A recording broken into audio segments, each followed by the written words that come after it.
7 massive portals rimmed with fire. From each portal, new enemy warships emerged. Mairead knew these ships. She had seen them in the depths of space before. And now they were here, at her home. One wormhole spewed the organic pod ships of the Asporians, sentient mushrooms that loathed humanity. They were foul fungus, able to disperse clouds of toxic spores. They bred faster than rabbits, and they thrived on rotting human flesh. From the second wormhole, the dagger-shaped warships of the Elonians, humanoids with transparent skin and innards of fire. They had once been human allies. Now they would fight to see humanity destroyed. From the third, spiky ships like urchins, filled with hell wolves, demonic canines known for terrorizing 1,000 worlds. They were larger than horses, their fangs like swords, rabid beasts feared across the galaxy. The fourth wormhole discharged fleshy ships like sacks of skin. These loathsome pustules carried alien blobs, living cubes of mucus that loved to digest their victims alive. From the fifth portal, massive boxy ships of metal, filled with carnivorous caterpillars. These beasts would never become butterflies. The size of crocodiles, they sprouted rings of arms around their jaws, built to grab their victims and pull them into ravenous hellmouths. From the sixth portal, circular ships filled with salty water and spiky marine killers. The fish inside made sharks seem like sponges. From the final porthole flew more rattlers, the serpentine warships of the Basilisk Empire. But this was no ordinary Basilisk armada. The mighty Vipress, Zerka's new flagship, led this fleet. The Serpent Queen had come herself, leading this monstrous host. She would oversee Earth's destruction. 7 portals, 7 alien fleets, each crueler than the last. All had united, all were bombarding the world. Below, Earth was burning. Earth had faced alien invasions before, but never something like this. Never 7 armies attacking together. It was the end, Mairead knew.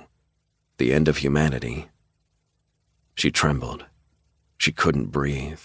The air was fleeing the pierced hull of the Jerusalem. Her skin began to blister. Her saliva boiled on her tongue. She clenched her fists and gritted her teeth. Fight, to the very end, to death and fire and glory. She screamed and rose to her feet. She placed her helmet over her fiery curls and gulped down oxygen, and she ran. She leaped over corpses, the corpses of friends. Another laser beam hit the Jerusalem, carving through the hull. Mairead dropped to her knees and slid forward, passing under the beam, then rose and ran again. She burst into the Firebird hangar. After a long war, Earth was low on Firebirds. At the height of its power during the Golden Age long ago, Earth had commanded thousands of these starfighters. Today they were down to dozens.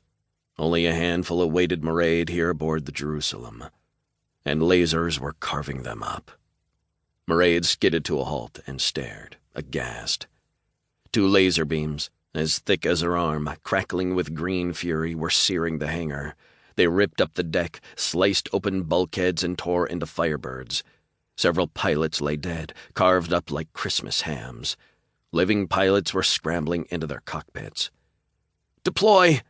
Mairead shouted, running toward one of the remaining Firebirds. "Fly, pilots of Earth! Fly and fight!" A laser swept toward her, burning everything in its path. Mairead leaped over the beam. She hopped into her Firebird, slammed the canopy shut, and fired up the engine. Around her, the surviving pilots did the same. Ear-crushing electric guitars boomed inside Mairead's cockpit, the music she always played when flying, to energize her, to drown her fear.